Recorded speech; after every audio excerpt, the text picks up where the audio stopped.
Um olá para você que está ouvindo o podcast Introvertendo, esta plataforma que reúne pessoas dentro do espectro autista em diferentes lugares do Brasil para contar suas histórias.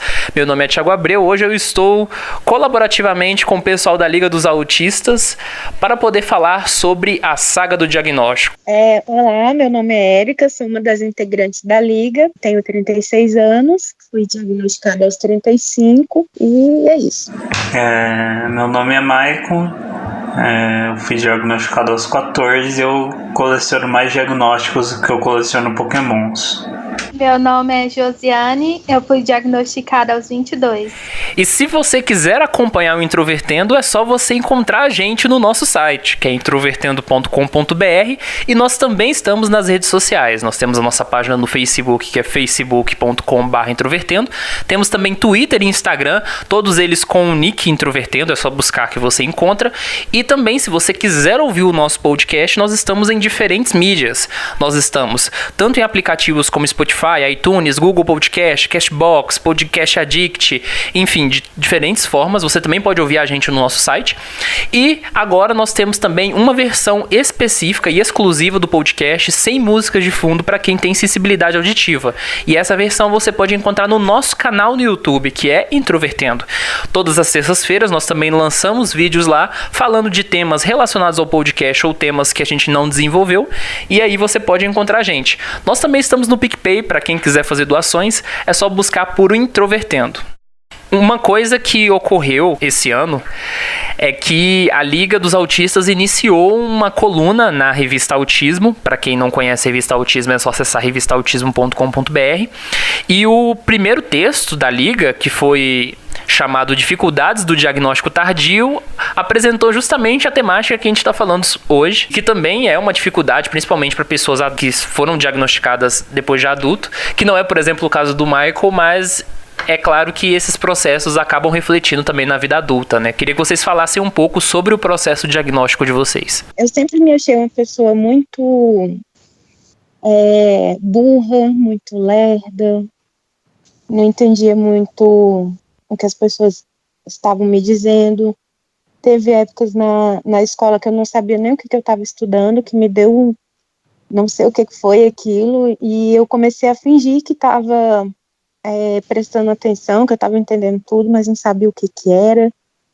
E sempre foi assim, né? E sempre estudando pra caramba e, por exemplo, concurso, nunca conseguia classificação, passava, mas não classificava.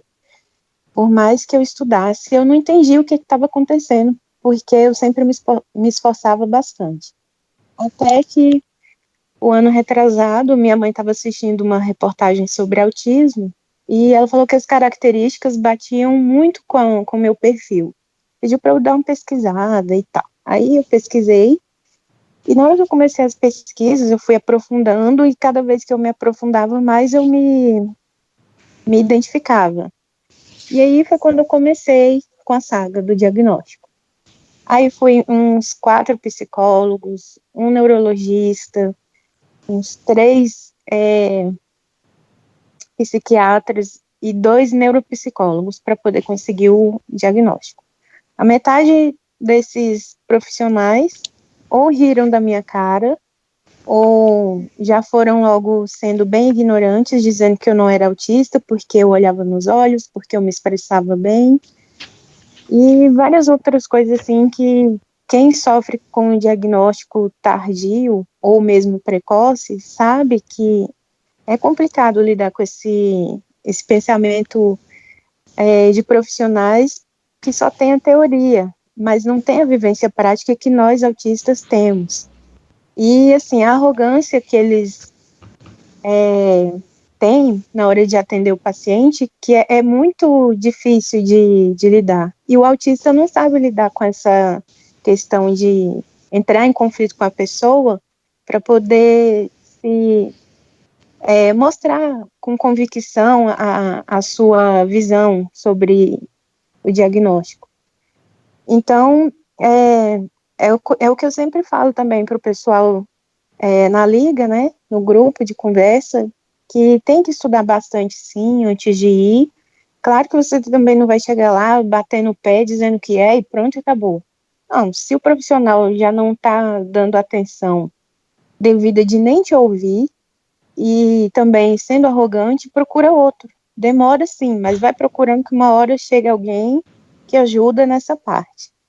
E a minha primeira avaliação neuropsicológica foi, assim, algumas coisas eu concordei, mas a parte de colocar que era transtorno do espectro autista, o neuropsicólogo simplesmente colocou transtorno de aprendizagem escolar, que não tem nada a ver. E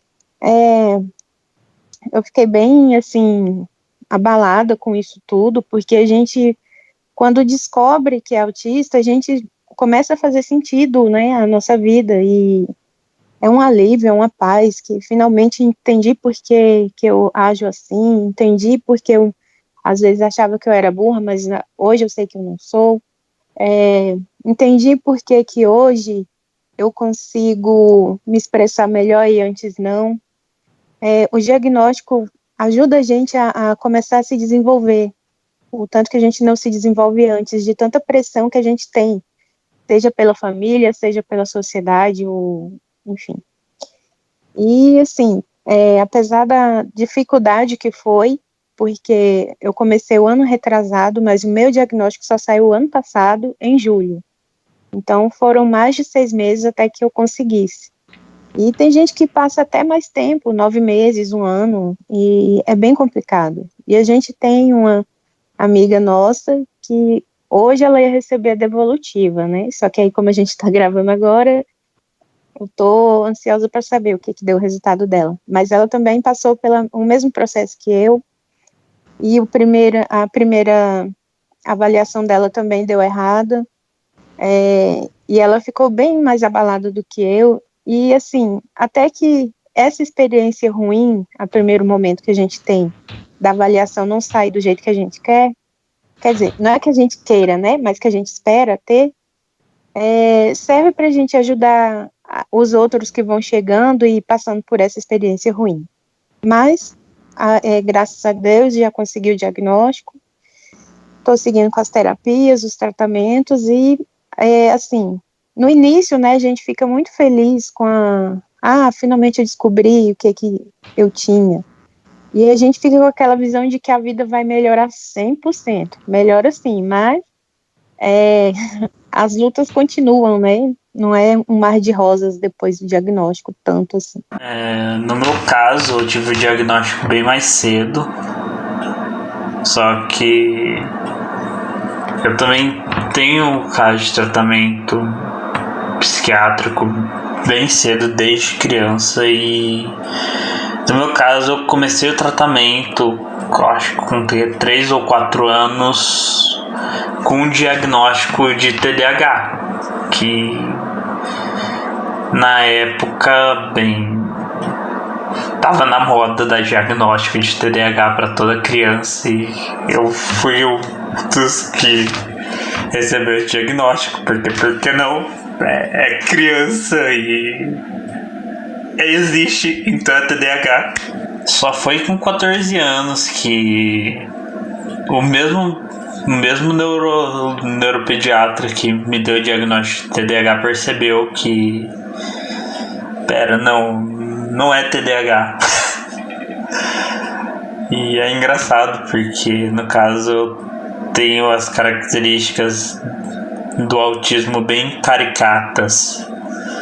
Então, eu não sei, porque a minha memória é bem falha, então talvez elas fossem um pouco mais disfarçadas quando eu era criança, mas já na minha adolescência, quando eu sou a imagem bem caricata de um autista. Então, quando eu cheguei lá, eu ganhei o meu primeiro diagnóstico, assim, praticamente instantaneamente, tipo, meia hora.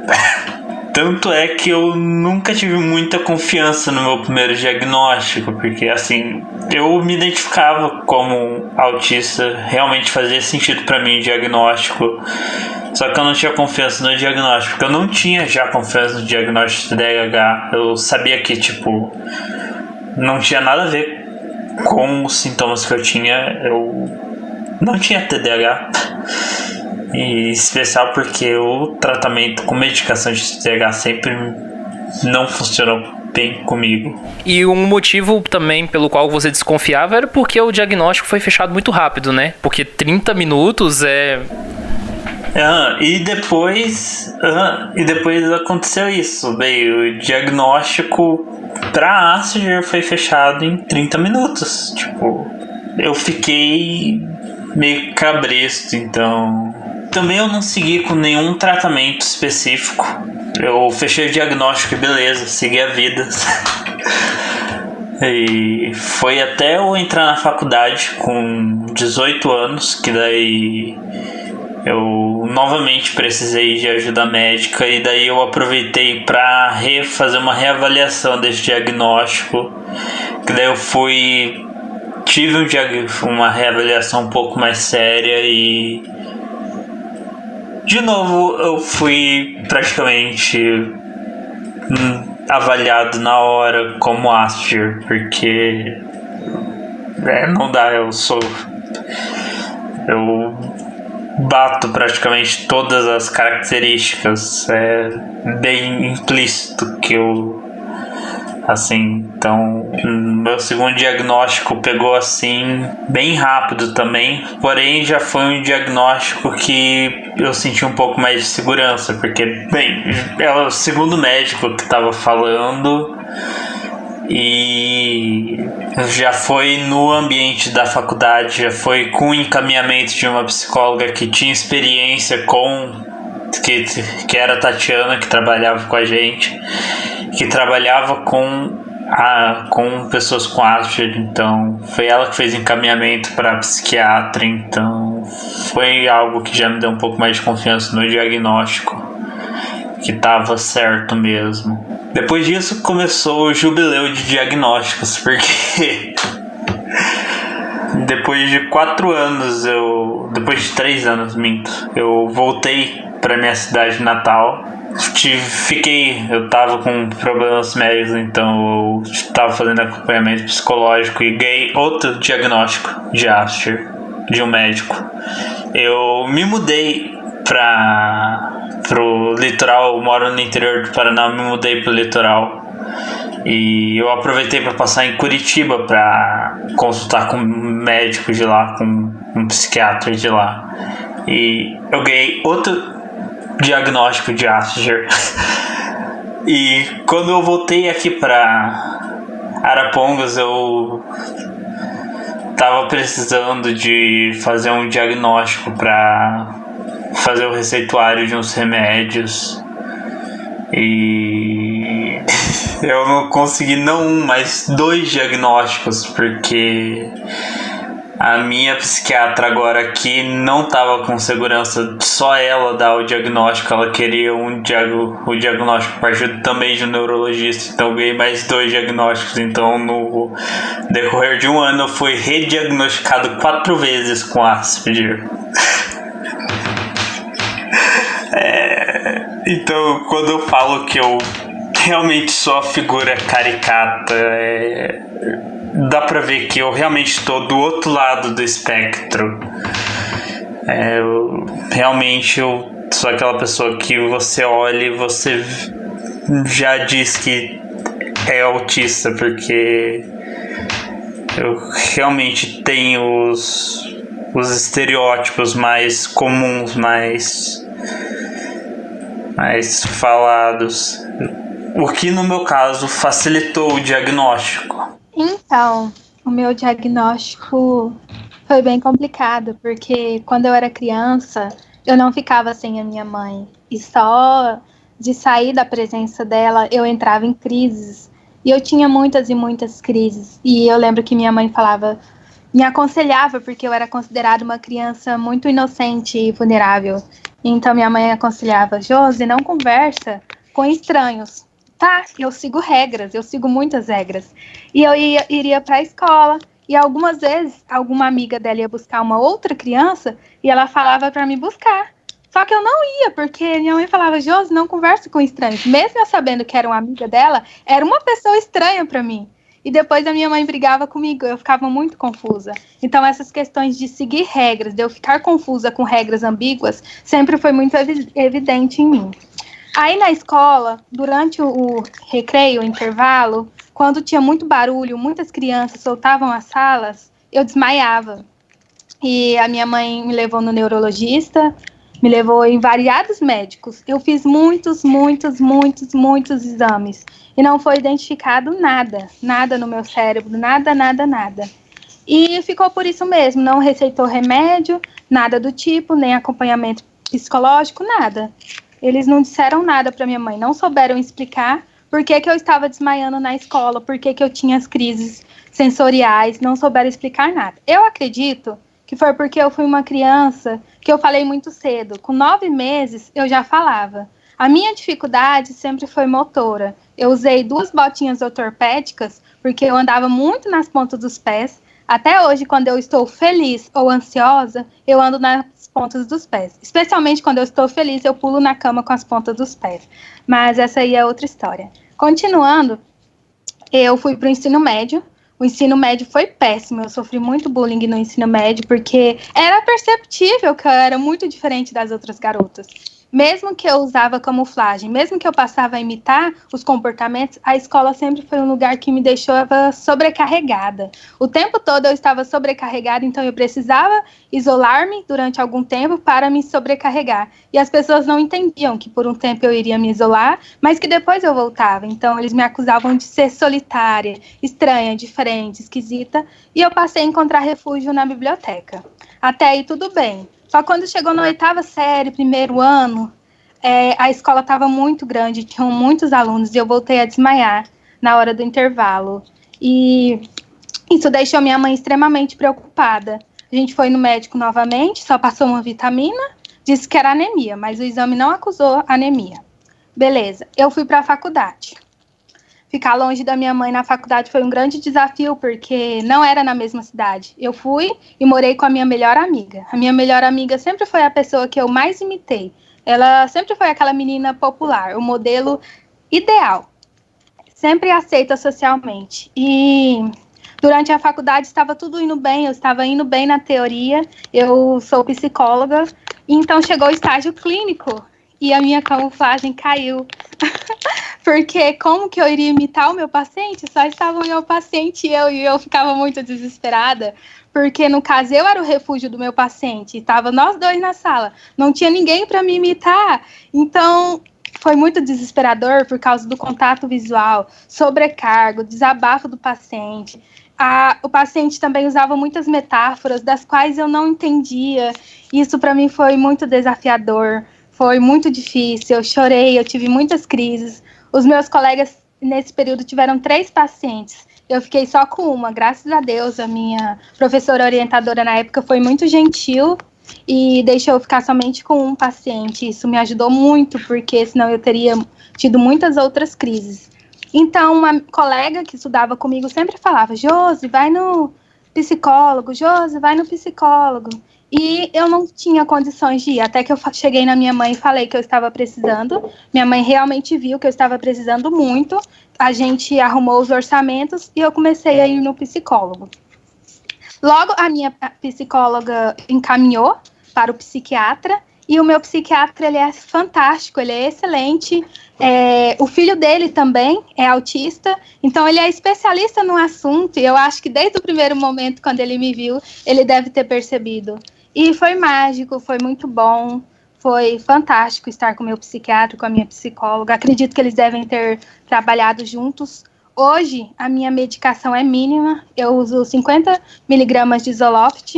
Em novembro, o meu psiquiatra disse que vai retirar a medicação e que eu vou continuar com a terapia com a psicóloga por causa do treinamento de habilidades sociais e também por causa do apoio que eu preciso.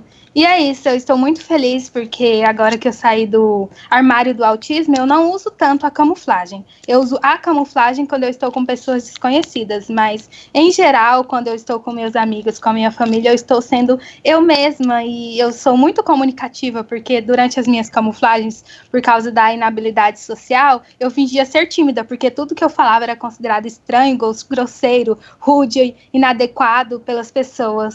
Então agora, como as pessoas sabem que eu sou autista, eles até aceitam o meu jeito estranho de ser. E isso é muito acolhedor para mim. Só uma dúvida que eu tive quando você falou, nesse processo que você foi encaminhada para o psiquiatra, foram quanto tempo, mais ou menos, até fechar o diagnóstico? Olha, eu acredito que foi uns 4 meses no máximo. Foi bem rápido, viu? Foi muito rápido. Sim. Eu vou contar a minha história aqui. Na verdade, eu acho que eu já contei lá no episódio 1, mas o episódio 1 ele tem um áudio tão ruim que eu tenho certeza que muita gente já desistiu de ouvir. O meu diagnóstico também envolveu um longo processo, um processo do qual que é até bastante curioso, porque até os 17 anos a palavra autismo não fazia parte do meu vocabulário. Eu nem sabia direito o que era autismo, eu tinha, na verdade, uma visão bem estereotipada sobre autismo. Eu pensava autismo como algo próximo, por exemplo, da síndrome de Down. Então, meu desconhecimento era total. E aí, ocorreu que eu tive vários processos de infância, porque eu acho que o marcador muito bom quando se trata de um diagnóstico clínico como autismo é você observar situações de infância que indicam, né, o diagnóstico. Então, por exemplo, eu tive muitos indicadores de ecolalia. Os comportamentos de estereotipia, eles não eram tão visíveis para mim mesmo, mas o ambiente familiar, né, as pessoas familiares percebiam. E a questão da interação social, isso aí era óbvio no ambiente do ambiente familiar, e foi isso que foi o principal marcador que me levou a ler sobre várias coisas. Então, um dia, na adolescência, eu estava lendo na internet sobre várias coisas, eu comecei a ler sobre diagnósticos, e aí eu fiz um teste da PUC do Rio Grande do Sul, chamado Temperamento. Eu não sei nem se ele existe ainda até hoje, eu fiz isso em 2013, e era um teste gigantesco que avaliava coisas da sua infância, você respondia um formulário, e nesse processo você demorava tipo 2 horas para responder, então eram muitas perguntas. E no fim das perguntas só veio um monte de diagnósticos possíveis e o final da mensagem: procure o médico. Então tinha transtorno de ansiedade, depressão, tudo que você imaginar. E tinha um que eu achava bastante curioso, que foi o principal que me fez pesquisar na internet, que era transtorno de personalidade esquizoide. Eu li, identifiquei com algumas coisas, procurei e justamente pelo fato de não ter dinheiro na época para procurar um profissional, eu fui avaliar, digamos assim, essa hipótese procurando grupos no Facebook de transtorno esquizoide. Eu lembro que eu achei um que tinha 15 pessoas. Mas eu não me identificava com ninguém desse grupo, eu não via semelhança nenhuma. A principal diferença que eu vi entre as pessoas que tinham transtorno esquizoide e eu é que eles tinham uma relação de desprezo com a vida, de raiva. E o que eu tinha não era necessariamente raiva, mas era muito mais uma decepção, uma frustração, que eu acho que talvez possa encontrar até identificação entre outras pessoas dentro do espectro, que é de você alcançar de você querer alcançar um ponto, mas você não consegue por causa da sua inabilidade, digamos assim, de relações sociais. Ok, eu continuei frequentando esse grupo durante um tempo, levei essa hipótese para uma psicóloga da instituição que eu estudava. Ela falou de imediato que ela não acreditava nessa hipótese, porque para ela não fazia sentido. E aí eu lembro que nesse mesmo grupo, uma vez um cara publicou assim, falando assim: olha, talvez muitos de vocês que estão aqui dentro desse grupo não tenham transtorno esquizoide, sim tenham síndrome de Asperger. E aí eu fui pesquisar na internet síndrome de Asperger, o que era, e aí eu vi que tinha uma relação com autismo. Eu pensava: autismo? Pelo amor de Deus, né? Não, autismo não. Aí eu pensei: vou tentar saber um pouco mais detalhadamente. Aí eu entrei num grupo do Facebook, ainda em 2013, se não me engano, chamado Grupo Asperger Brasil, que é um dos maiores grupos de Asperger e autismo leve na internet. E neste grupo, no mesmo dia, eu encontrei um sinal de identificação. As queixas, as perguntas que eram feitas nesse grupo soavam parecidas. Eu pensei: opa, agora eu preciso procurar uma ajuda médica, porque autodiagnóstico para mim nunca foi algo que me deixaria confortável, sabe? Eu lembro que eu fiz aquele teste que todo mundo faz, que é do site rduce.net, alguma coisa assim, né? Que faz um mapa mental assim de sua porcentagem neurodiversa, sua porcentagem neurotípica. É o Aspiquiz. Isso, o Aspiquiz. E aí eu dei uma probabilidade neurodiversa, e aí eu encontrei uma psicóloga aqui em Goiânia que trabalha com autismo, mas principalmente crianças, chamada Mariluz Caetano. E aí eu iniciei um processo de avaliação com ela, mas ela é psicólogo não faz diagnóstico, então ela foi somente para fazer uma espécie de relatório, identificar, para depois passar para o neurologista. E aí ela veio aqui em casa durante várias vezes, durante alguns meses, coletou rotina, rotinas, coletou, por exemplo, relatos de um amigo meu que gravou um áudio de 14 minutos falando como era a convivência comigo para ela. Conversou com a minha mãe no início, ela não acreditava na questão do autismo. Então ela primeiro pensou, talvez você tenha algum TDAH, tenha depressão, alguma coisa assim nesse sentido. Mas ela continuou, né, o processo. Quando ela foi aplicar alguns testes que ela tinha, que, se não me engano, ela fez alguns cursos nos Estados Unidos, e aí os testes indicavam a probabilidade. Aí no final desse processo do relatório, ela chegou para mim e falou assim, olha, a minha hipótese é que seja Asperger mesmo.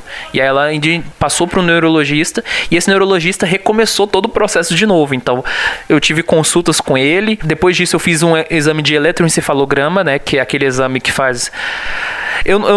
me desculpem, eu não sou da área médica, então se alguém estiver nos ouvindo e seja da área médica e quiser corrigir, pode corrigir nos e-mails, mas é para identificar se você tem lesões cerebrais, e dessa forma não teve nada.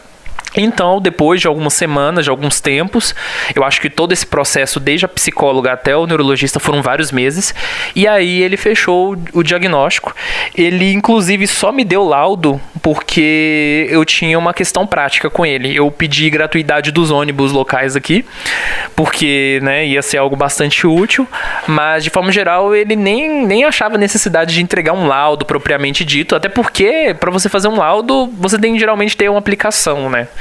Mas aí, depois que esse diagnóstico foi fechado, eu continuei frequentando a comunidade do autismo, entrei na UFG, conheci o Michael nessa época, a gente frequentava o grupo Asperger, e a psiquiatra que me atendia, e se não me engano atendia o Michael também uma época, ela chegou pra mim e falou assim, olha, eu tô com sérias dúvidas do seu diagnóstico, porque eu não acho que você seja autista. E aí ela levantou essa hipótese e falou de uma forma bastante gentil, e eu não fiquei chateado por isso, assim, porque eu entendi, é um diagnóstico clínico, né? Então, muitas das vezes você precisa testar essa hipótese várias vezes para você ter uma fiabilidade muito maior.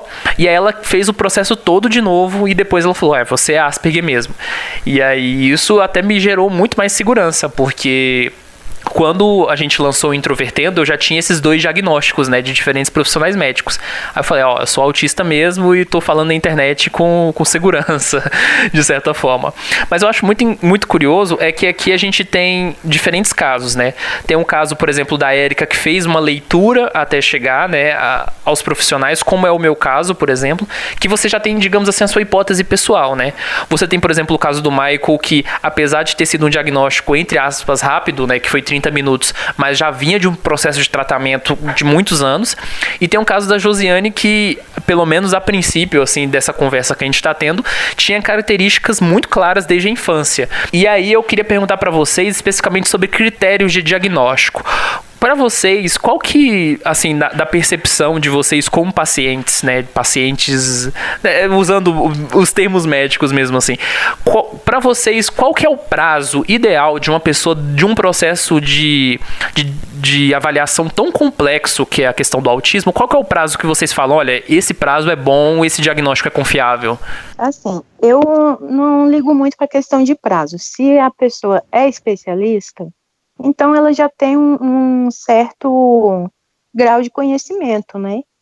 E assim, para o diagnóstico, o que eu acho mais importante não é nem o prazo, é o profissional ter empatia com o paciente, é ele ter um atendimento humanizado, o que eu não tive na maior parte das vezes que eu procurei um especialista. E isso me fazia ficar muito mais angustiada, porque assim, o autismo masculino é diferente do feminino. Até porque está se tratando de gêneros. Então, vai ser diferente, sim, em alguns aspectos. Outros, nós somos bem parecidos. Então, os profissionais também precisam se atualizar. Não são todos, né? Mas a maioria. E precisam ouvir os pacientes. Independente se é no caso que a gente está falando aqui do diagnóstico de autismo. Mas independente de diagnóstico para autismo ou não, um profissional, ele tem que saber...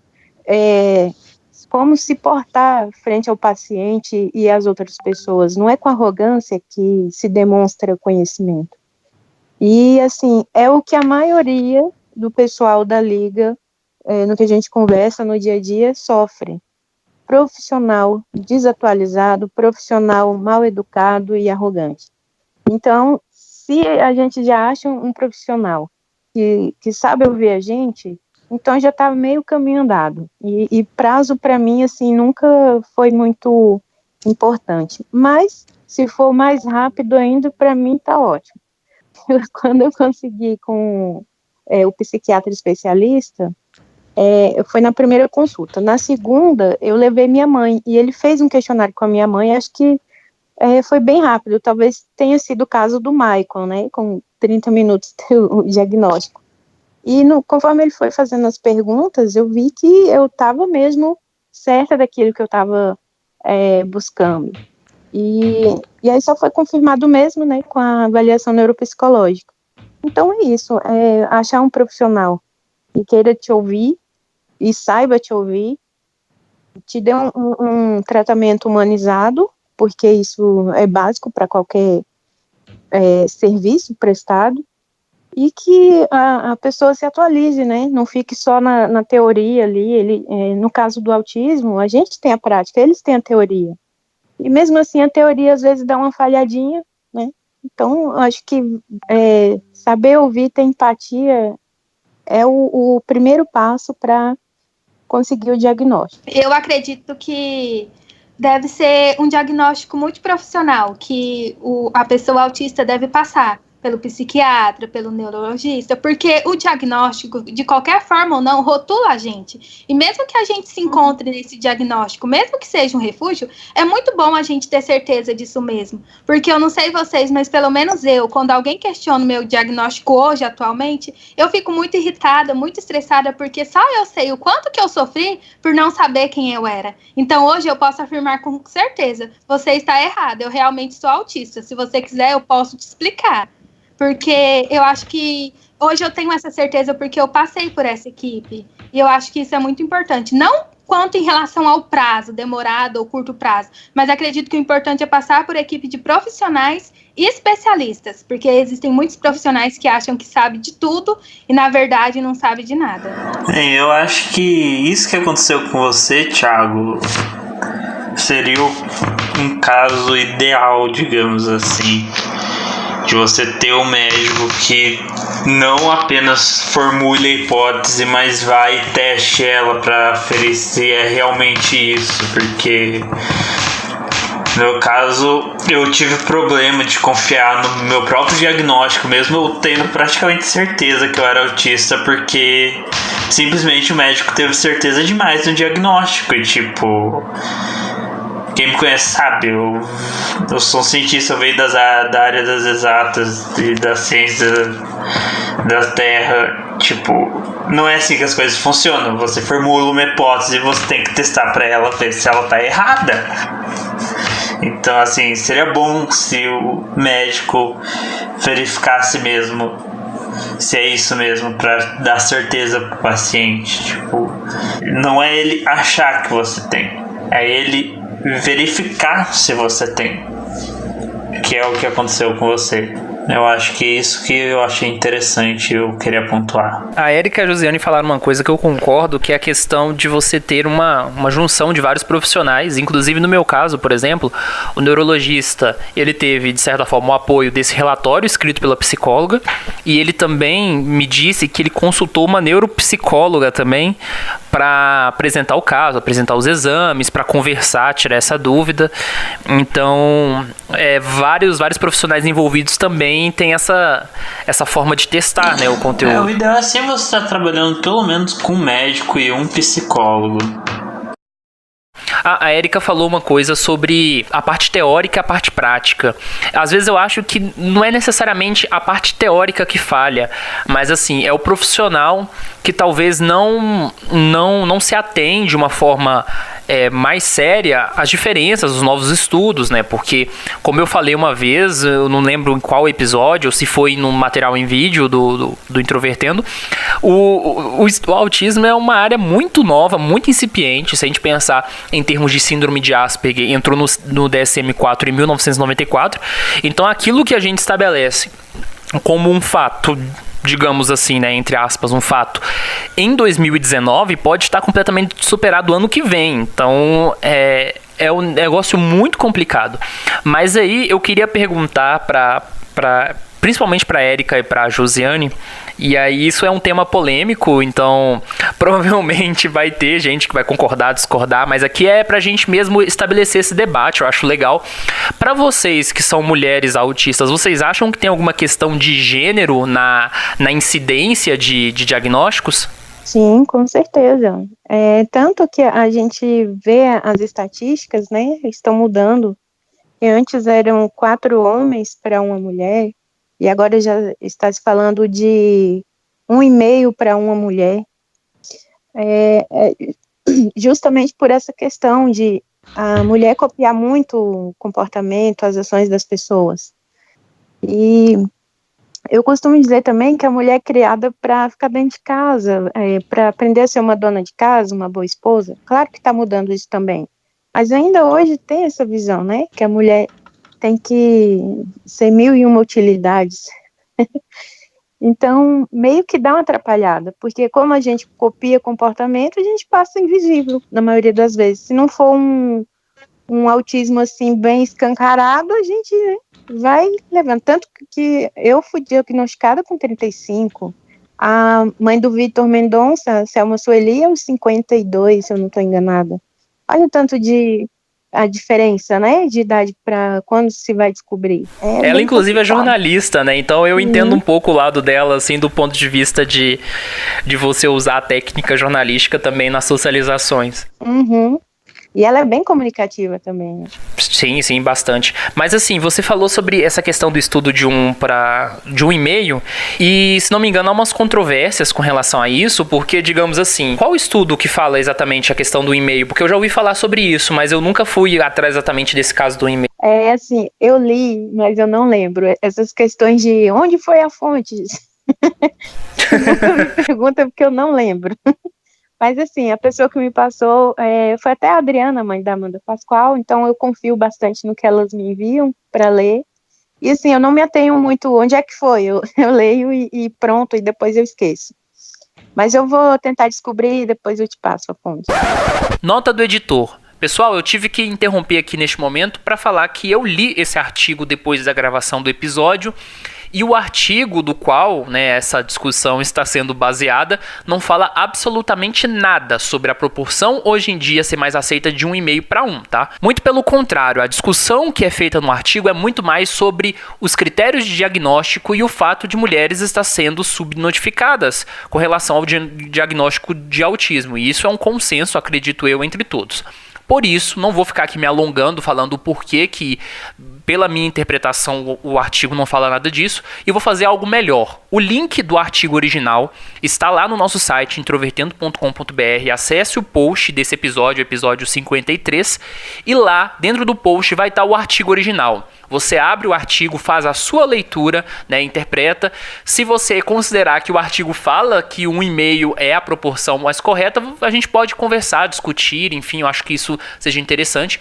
Mas isso é um assunto para um episódio inteiro, sabe? Mas, assim, eu falo do meu ponto de vista, Thiago Abreu, não introvertendo de forma geral. Eu considero, a partir do que eu li, de que o artigo não fala absolutamente nada disso. Não existe nenhuma base científica que diga que a proporção entre homens e mulheres seja de 1,5, pelo menos não consensual.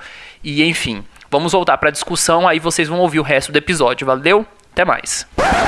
É porque, por exemplo, os dois estudos mais respeitados que tiveram nos últimos anos, tem o do 4x1, que foi nos Estados Unidos em 2014, que eles estabeleceram, digamos assim, de forma numérica, se não me engano, e aí vocês podem... Quem estiver ouvindo e falar que eu estou errando alguma coisa pode corrigir depois, que a gente faz uma errata. Mas até onde eu tinha lido digamos assim, eles fecharam em vários estados dos Estados Unidos, a partir de um relatório com vários diagnósticos, a incidência numérica, se não me engano, de 4 para 1, com diferenças também não só de gênero, mas também com relação à etnia. Então, por exemplo, eles viram que alguns estados tinham mais casos de latinos, tinha outros estados que eram mais brancos, estadunidenses, e eles falavam que, justamente considerando já a subnotificação de casos de mulheres, o número poderia cair para 3,5, mais ou menos. Aí o Canadá, teve um dado parecido no Canadá em 2018, que também falava de 4, e tem um em 2017, que vou linkar todos eles no site Introvertendo, que fala de 3,5. E aí eles falam que, por exemplo, esses relatórios, eles já levam em conta casos de que mulheres, elas entram em subnotificações. Porque, assim, às vezes eu vejo algumas pessoas falando desse estudo de forma negativa, do estudo do 4:1, mas esse estudo já fala da possibilidade desse número também ser revisado em 2019, 2020, por causa que existe uma subnotificação de casos de mulheres. E aí a gente não tem dados também de autistas no Brasil, né, assim, de forma específica com relação ao nosso país. A gente usa dados dos Estados Unidos, do Canadá e tudo mais. Vale lembrar que é como a metodologia científica funciona. Você é capaz de fazer uma previsão com base nos seus dados. E é o seguinte, pode ser que a previsão que eles fizeram esteja fora da realidade. É a questão, o autismo, até onde eu sei, não tem nem mesmo uma única origem genética, tipo, então não tem como a gente fazer uma previsão muito confiável. Então, assim, vai depender muito da metodologia deles, e como eu não li esses artigos, eu não sei bulhufas da metodologia, e, bem, eu não sou exatamente da área. Eu não sei opinar muito dentro, mas é questão. É só para enfatizar o que você falou. Eu ia já perguntar para você se eles não incluíram já a previsão. Então, e outra coisa que eu vi nesses artigos é que, assim, eles focam nos casos de crianças. Então, assim, de certa forma, eles já apresentam o número dos diagnósticos mais recentes, porque agora a gente está tendo um boom de diagnósticos, né? Muitos diagnósticos mais precoces, que é diferente da nossa realidade. Por exemplo, o Michael mais recente foi 14. Mais recente não, mais precoce, aos 14. Então, de certa forma, eu acho que esses números podem acabar mudando também, até porque, se a gente pegar os estudos dos últimos 10 anos, houve um aumento também da proporção de autistas em relação à população em geral, né? O número do CDC, que é esse estudo de 2014, né, que fala de 4:1, fala que o autismo, ele tá em uma a cada 59 crianças, que antigamente o número era de 1 a cada 68. Então, de certa forma, pode ser que daqui a 3 anos a gente muda bastante. Como eu não sou tão inteirado da cultura dos Estados Unidos, eu olho assim para a cultura brasileira, para o contexto que a gente vive brasileiro, e como jornalista, ou seja, não como um cientista, eu tenho a impressão de que é muito mais difícil, pelo menos assim, do que eu percebo dos casos, das coisas que eu leio, que é muito mais difícil diagnosticar mulheres do que homens, né? Sim. É pela questão, né? A gente tá sempre copiando, imitando. Então, por isso que tem essa dificuldade. E é como você falou, da questão de ser subdiagnosticados. Eu, por exemplo, só fui diagnosticada com depressão até uma certa idade. E agora, com a saga do diagnóstico, eu tinha uma leve suspeita de TDAH. Então, tenho TDAH, tenho TAG e tenho depressão. E várias outras meninas do nosso grupo têm outros tipos de transtornos. E só foram diagnosticadas com esses transtornos. Então, é mais complicado ainda, né? Às vezes essas comorbidades levam ao diagnóstico de autismo, de certa forma, né?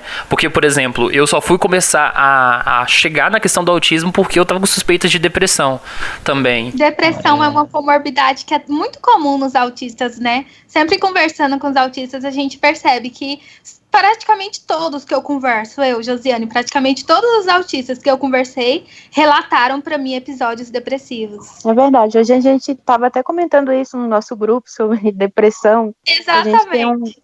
A gente tem um novo colega que ele também está se formando em jornalismo e ele quer fazer uma matéria sobre autismo e depressão. E aí todo mundo lá, né? Ele perguntando quem tinha, olha, com certeza. Os entrevistados e o entrevistador vão estar nessa sua matéria. É bem engraçado certas coisas, porque quando um pergunta, fulano, você sente isso assim? Aí vai todo mundo junto. Eu também sinto. Então tá todo mundo reunido. Um assunto aqui muito recorrente entre nós 4 é a questão da complexidade do diagnóstico, não só pelo processo, mas também a confiabilidade, a questão pelo fato de ser diagnóstico clínico.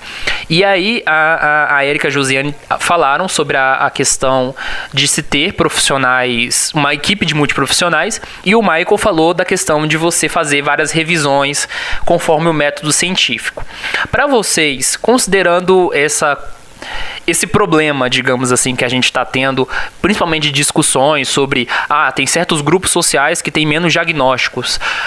Vocês conseguem ver algum tipo de solução prática a curto prazo que a gente poderia pensar e discutir na comunidade do autismo para poder, digamos assim, rever isso de alguma forma social? A princípio, a conscientização, né, que a gente sempre reforça isso, que tem que mudar essa visão que agora pode-se dizer inadequada, de que o autismo é só aquele padrãozinho ali, que todo mundo tem que se enfiar naquela caixinha e pronto, aquele ali acabou. Tem que mudar, tem que ampliar a visão, né? Tem que, tanto profissionais quanto a sociedade, tem que começar a mudar essa visão de que autista é retardado mental, que não é isso. Autismo é só um sistema operacional cerebral diferente e não é doença, porque todo mundo acha que ser deficiente é doente e pronto, tem que curar. E autismo não tem cura, né? Então, a princípio, como você falou, a curto prazo, tem que ser a conscientização, porque é só assim que muda. Como você falou no início, né, você meio que ficou em dúvida sobre o que te falaram sobre a suspeita de você ser autista. Assim como eu também fiquei a princípio, não sei, né, mas vamos ver se é isso mesmo, e aí eu fui pesquisar. Porque a gente tem as informações equivocadas, então é preciso sim informar de forma adequada e conscientizando as pessoas sobre como realmente é.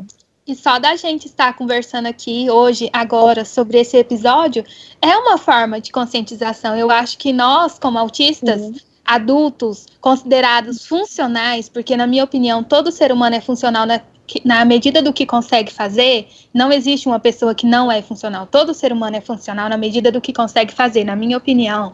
Então, eu acho que nós, autistas, nós temos sim como obrigação, entenda a obrigação entre aspas, de nos expor para ajudar os próximos autistas que estão vindo. A gente pode ser representatividade, a representatividade que a gente não teve. Eu fico muito feliz porque muitos pais vêm falar comigo, mandam vídeo dos filhos, em especial pais de meninas. Enviaram um vídeo da filha cantando, tal, eu conversei com a menina, falei que era linda, falei que ela era inteligente, que ela ia estudar, que ela ia ser qualquer coisa, e eles ficaram tão felizes, e eu fiquei mais feliz ainda de poder ser a representatividade que eu não tive, porque eu sempre procurei me camuflar e imitar, porque eu nunca pensei, poxa, eu sou assim diferente, mas aquela pessoa também é diferente, aquela pessoa é isso e aquilo. Não, nunca foi assim. Então, eu acho que a gente está fazendo isso aqui hoje, essa forma de divulgação, é uma forma de conscientização e aceitação do autismo, porque o autismo não é doença. E as pessoas autistas podem fazer qualquer coisa, inclusive autistas severos. Eu, por exemplo, sou muito fã da Carly, não sei se você conhece, é uma autista severa norte-americana. Ela é não verbal, ela é repórter, utiliza tecnologia alternativa, comunicação alternativa. Então, qualquer coisa é possível. Eu acho que as pessoas têm muita psicofobia, inclusive os profissionais, muita discriminação e preconceitos. Por isso que nos acusam. Não é autista porque faz isso. Não é autista porque faz isso. Mas quem disse o que o autista não pode fazer, gente? Eu fico muito irritada por causa dessa afirmação, não é autista, porque eles nos acusam de não ser autistas porque a gente se esforçar e fazer qualquer coisa, e a gente pode fazer qualquer coisa, o autista pode fazer qualquer coisa. Eu queria perguntar agora para vocês uma coisa que talvez vá de outro lado, assim, da situação, que é o seguinte: vocês já encararam com a situação de vocês falarem sobre o seu diagnóstico com as pessoas e as pessoas reagirem, digamos assim, eu acho que eu tenho isso. Às vezes eu tenho a impressão que tem esse lado da subnotificação, da dificuldade em termos de processo médico, mas também há uma ideia de autismo como algo, sei lá, diretamente intrincado com a cultura pop. Algo como TDAH pode ter sido há 15, 10 anos, assim. Vocês têm um pouco de receio com essa forma que as pessoas às vezes lidam, assim, como se autismo fosse algo 100% simples e, eu acho que eu tenho isso também? Sim. Sim, isso acontece muito. Quando eu contei pra avó do meu namorado, explicando pra ela a minha forma de ser, porque a avó do meu namorado sai muito, ela vai em forró, e na cabeça dela, né, eu sou uma pessoa jovem, eu não gosto de festa, não gosto de barulho, e aí ela ficava implicando, mas minha filha, eu saio mais que você. Aí eu fui explicar pra ela que eu não gosto de sair, que eu sou feliz e que eu achava muito bom quando ela saía, porque aí eu ficava sozinha e que ficar sozinha é ótimo. E aí eu contei para ela do autismo, sabe? Da dificuldade de comunicação. E quando eu falei da inabilidade social, ela olhou para mim e falou assim: minha filha, eu acho que eu tenho isso, porque quando eu estou em grupo, eu fico com vergonha de falar. Eu só abaixei minha cabeça assim, eu falei: nossa, você não tem noção do que você tá pensando. Eu respirei, expliquei para ela todo o complexo do autismo, quanto é difícil ser autista, e aí ela compreendeu um pouco melhor. Mas às vezes ela ainda fala: minha filha, eu acho que eu tenho aquilo, porque quando eu tô com as minhas amigas, aí elas estão conversando sobre tal assunto e eu fico com vergonha de falar. Ai, meu Deus do céu.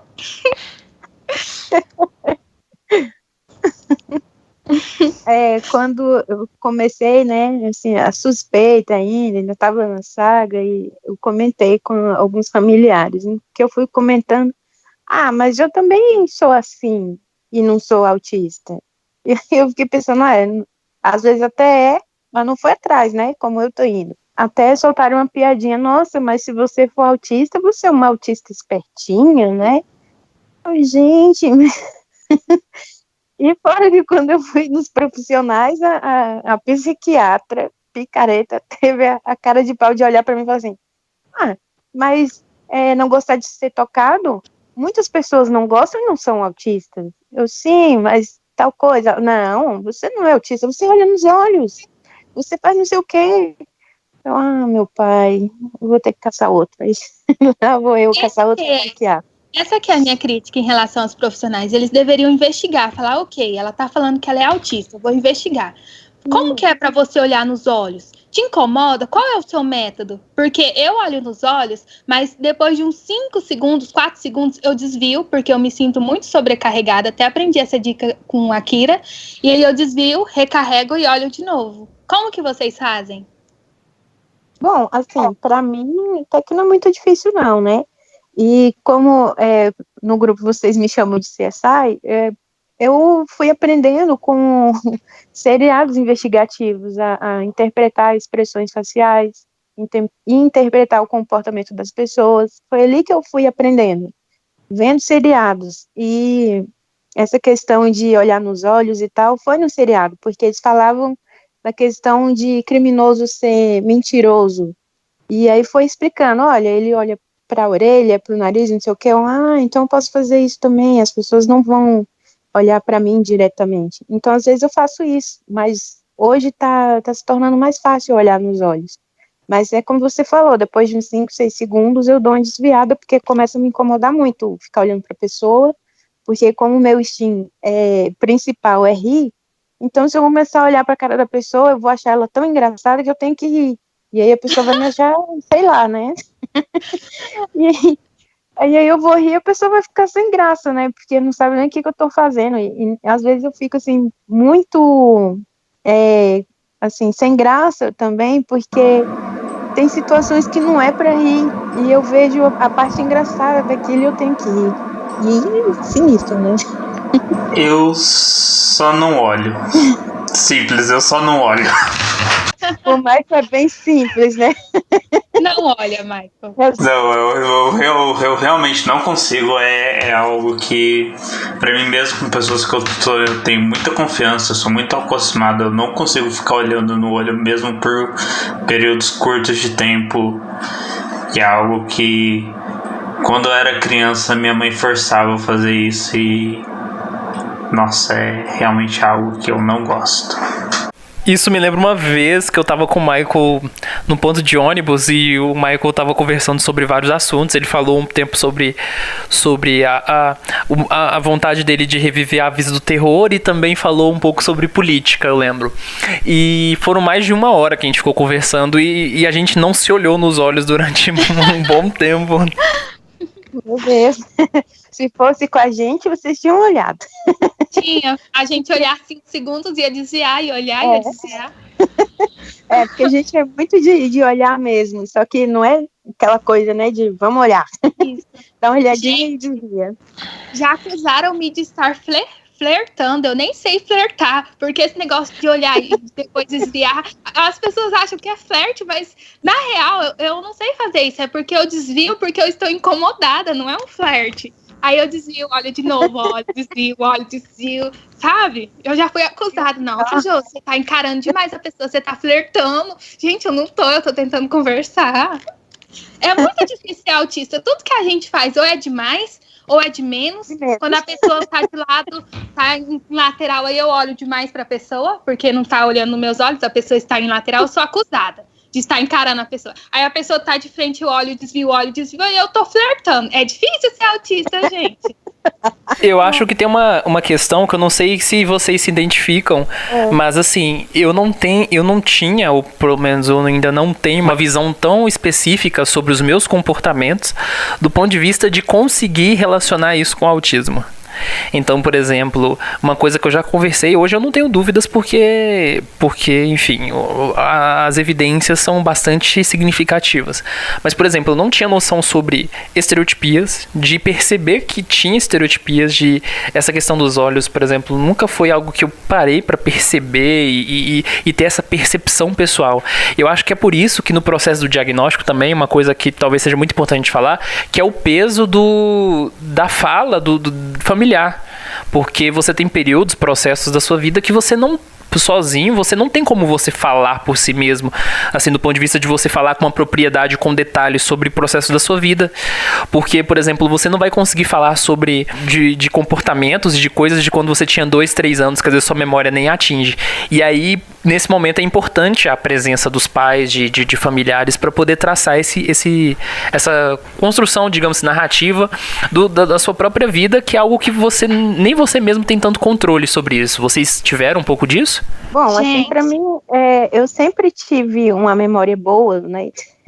Então, eu lembro de coisas que eu tinha 6 meses, eu lembro de coisas quando eu tinha 1 ano. Claro que são flashes, não é uma coisa assim, nossa, eu lembro do dia tal e tudo mais, mas eu lembro de certos flashes das minhas lembranças de certas coisas que eu fazia. Eu lembro da minha festa de 1 ano, e eu lembro que eu chorei bastante por causa do barulho e de muita gente, eu não conseguia olhar para as pessoas. Disso eu lembro claramente. Inclusive, eu lembro a roupa que eu vestia no dia. E eu acho bem, assim, interessante essa questão da memória. Algumas características eu tinha, só que, né, passou despercebido. Foi a questão de andar na ponta dos pés, sensorial do pescoço eu tenho até hoje, que eu odeio qualquer coisa que encoste no meu pescoço. Minha mãe comprava aquelas camisetas de gola padrão redonda, detesto.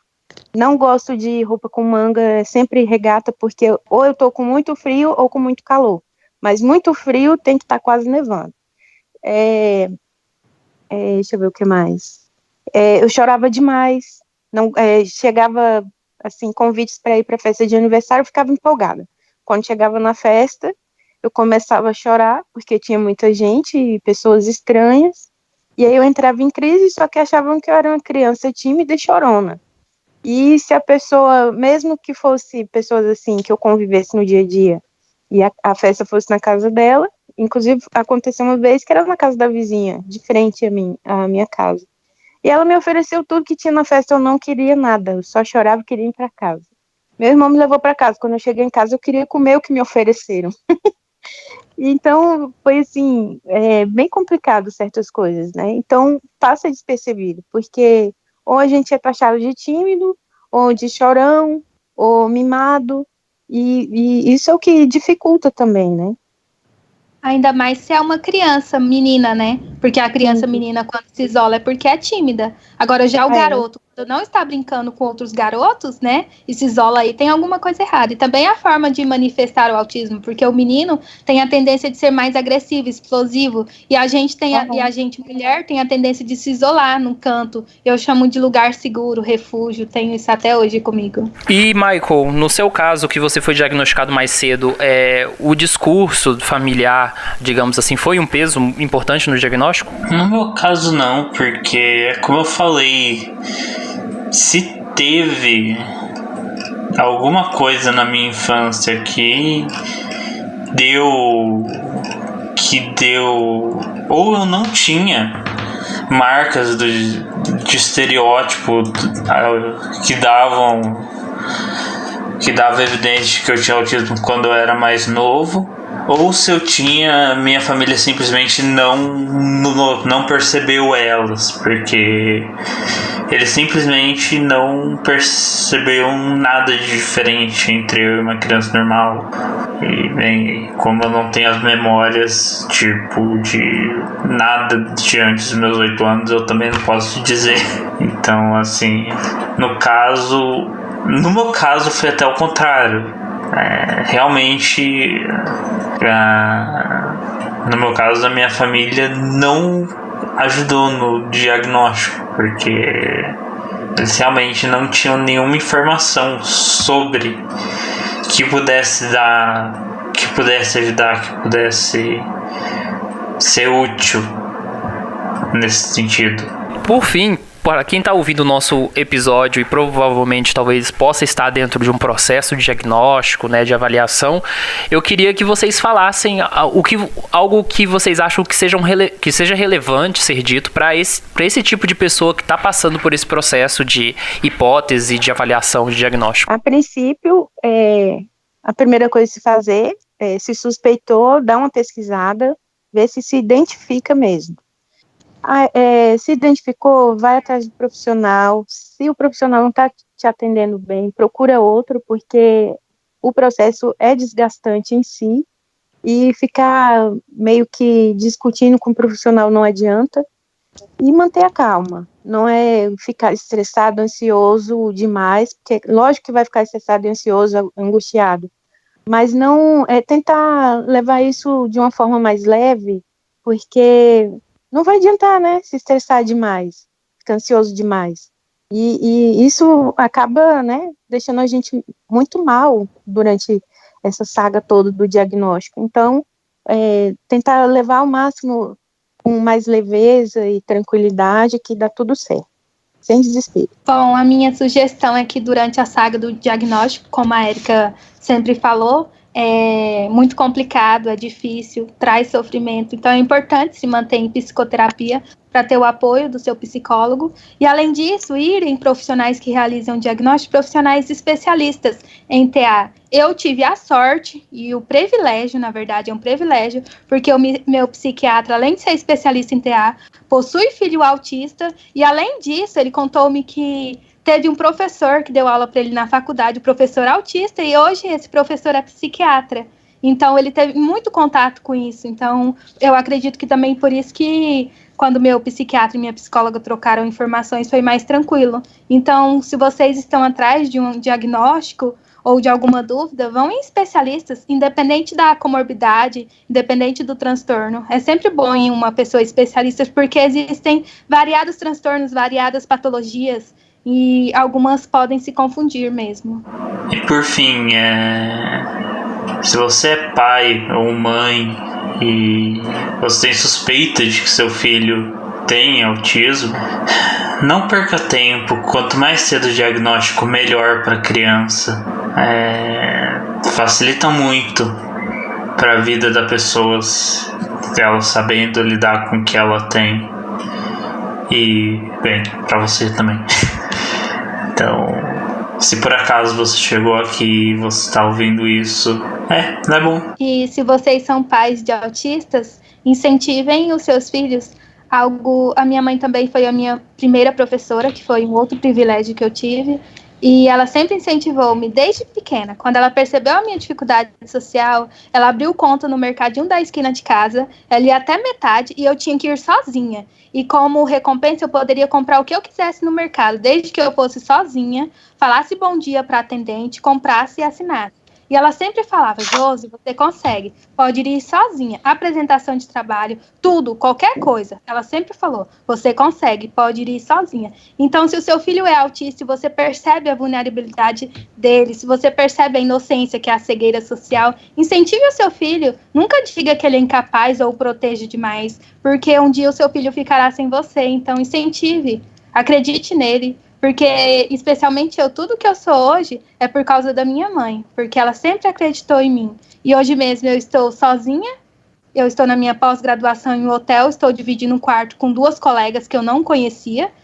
Uma eu conheci hoje, então são pessoas estranhas, e eu estou aqui no quarto, elas foram pro shopping, eu não quis sair, e eu consegui, e eu vou voltar sozinha, e a minha mãe até chorou na rodoviária, porque ela ficou muito emocionada por eu estar indo sozinha, e isso só é possível porque ela acreditou em mim, e se eu percebi que ela acreditou, eu tentei, e eu consegui, e então é isso, acreditem nos seus filhos.